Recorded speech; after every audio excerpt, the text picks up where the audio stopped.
Bismillahirrahmanirrahim. Membiasakan anak-anak dengan kegiatan yang positif dari kecil itu sangat penting. Intinya adalah kegiatan positif. Mau dikasih judul hobi juga tidak masalah ya. Nanti kalau anak-anak kita, apalagi yang anak-anak sekarang ini yang hidupnya di era teknologi, kalau kita tidak mencarikan kegiatan yang positif dari kecil, maka mereka akan bisa kecanduan HP. Kenapa anak bisa kecanduan HP? Itu karena kita tidak memberi kebiasaan yang baik sejak kecil.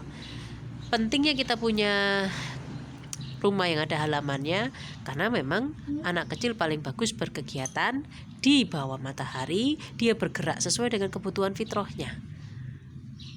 Kenapa emosi anak-anak juga jadi meledak-ledak? Itu juga memang karena mereka bosan. Karena kita manusia diciptakan Allah itu bukan untuk bermalas-malasan. Siapapun yang menyelesaikan fitrah kehidupan, kita akan gelisah.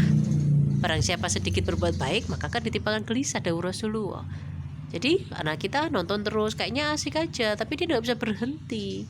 Dia nggak sanggup mengeluarkan dirinya sendiri dari kebiasaan jeleknya itu. Akhirnya pundaknya terasa sakit, punggungnya sakit, kemeng, yaitu gelisah, bosan. Tapi dia nggak, namanya juga anak-anak. Terus nanti kalau sudah SMP, ya itu yang berat. Kecanduan game, kecanduan yang lain-lain, akhirnya habis banyak duit. Jadi ketika putra-putri kita masih kecil, mari kita carikan kegiatan yang positif. Pentingnya kita punya rumah yang berhalaman, itu akan sangat membantu kita berkegiatan di luar. Anak kecil paling bagus itu berkegiatan di bawah matahari untuk membantu tumbuh kembangnya. Nah, kita bisa pelihara hewan yang bisa kita makan, itu akan lebih bagus daripada hewan yang tidak bisa kita makan. Hewan yang lebih bermanfaat itu membantu anak untuk punya pola pikir yang baik.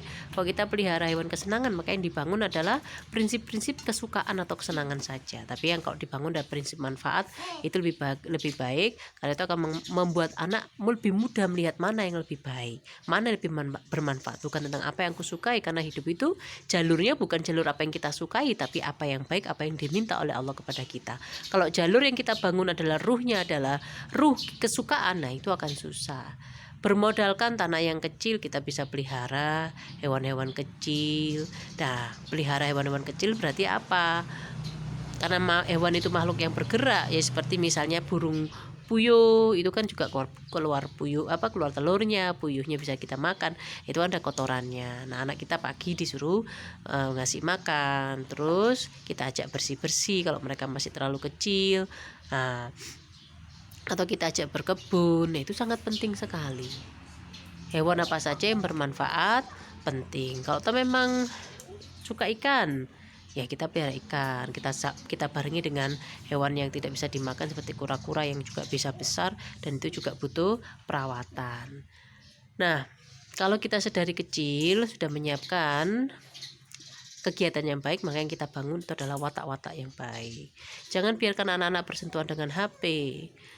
Masalahnya kita orang tua merasa tidak punya waktu, tanggung jawab kita untuk cari duit gimana. Nah, itulah kalau anaknya sudah kecanduan HP, seharusnya respon pertama sebagaimana yang diajarkan oleh agama kita, yang diajarkan di dalam banyak ayat di dalam Quran adalah memohon ampun, karena kita percaya sebesar zarah, entah itu buruk entah itu baik, maka itu adalah karena perbuatan kita sendiri, karena Allah Maha Adil. Nah, orang tua nanti ketika anaknya terjerumus dalam hal tidak baik, suka HP, hanya dilokno anaknya. Padahal kita karena kesibukan kita, entah itu sekedar kita ibu rumah tangga, apalagi kalau kita bekerja, kita merasa itu tanggung jawab anak kita sendiri. Padahal namanya anak, apalagi kalau anaknya masih balita, apalagi kalau anaknya belum genap 12 tahun, bahkan yang sudah 13 tahun pun mereka masih kecil. Memang tubuhnya sudah besar, memang mereka sudah tambah besar, tapi mereka tidak sama dengan orang yang sudah dewasa. Ketika anak masih umur belasan tahun, mereka hanya memahami perasaan mereka, tapi mereka tidak bisa merangkum karena mereka masih kecil. Nanti ketika mereka sudah dewasa seperti kita 30 atau 40 tahun, mereka mulai bisa merangkum sebetulnya, oh hidup tuh begini toh. Kalau sekarang yang mereka ingat adalah perasaan mereka. Jadi ketika kita sudah salah di awal, kita tidak mempersiapkan kegiatan yang positif, tidak membangun kebiasaan positif untuk anak kita, yang disalahkan anak kita juga, tentu akan berat. Dari situlah kenapa kok anak remaja itu memberontak, sebetulnya itu adalah harga yang harus kita bayar akibat pola asuh kita selama 12-13 tahun. Jadi penting sekali, mari kita putus rantai yang buruk sebelum rantai itu terbentuk. Dimohonkan menjadi baik. Terima kasih banyak. Assalamualaikum warahmatullahi wabarakatuh.